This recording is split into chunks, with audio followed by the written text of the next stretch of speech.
Good afternoon, grade 7.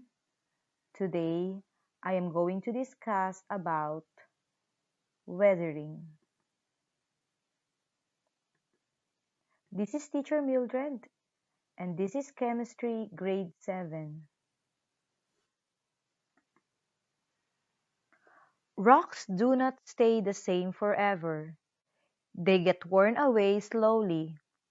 Rain, wind, frost, and temperature changes can all wear away rocks. When rocks are worn away by these things, we call it weathering.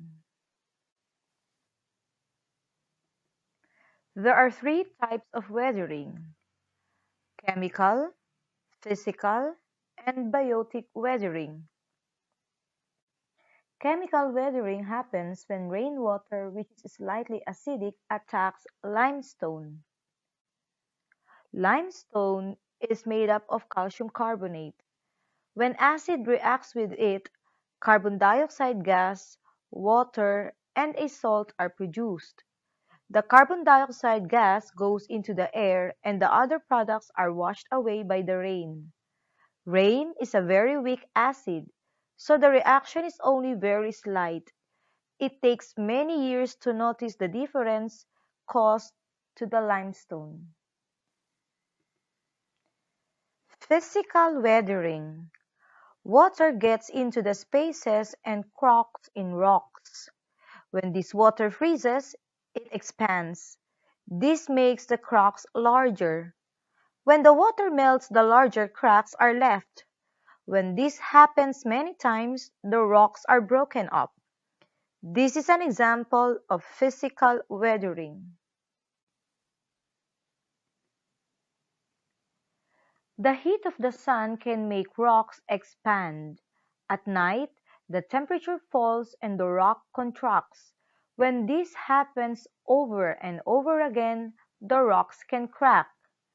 Wind and running water can wear away rocks.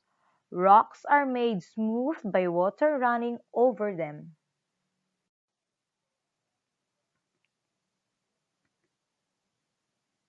Biotic weathering. Living organisms can cause rocks to break apart. This is called biotic weathering. Plants can grow in the cracks in rocks. The growth of the plant's roots causes cracks and damage to the rocks. The moving rocks. We mentioned a while ago that rocks can be broken up into pieces by weathering. These pieces of rock are called rock fragments. These fragments are often moved away from where they were produced. They can be moved by gravity, water, and wind. This movement of rock fragments is called erosion. Gravity makes the fragments fall down slopes.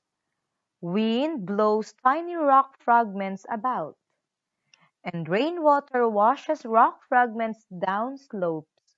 Once rock fragments get into a stream or river, they can be carried away. The smaller rock fragments are carried a long way, and the larger ones are left behind.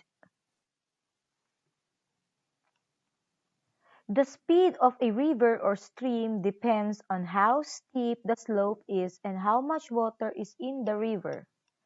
A fast-flowing river can carry large rocks, and a slow-flowing river can only carry small rock fragments. When the slope of the land gets less steep, the river flows more slowly.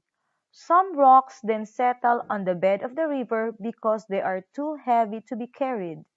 This is called deposition, and the deposits build up and form sediments. Remember, deposition is when rocks settle on the bed of the river because they are too heavy to be carried.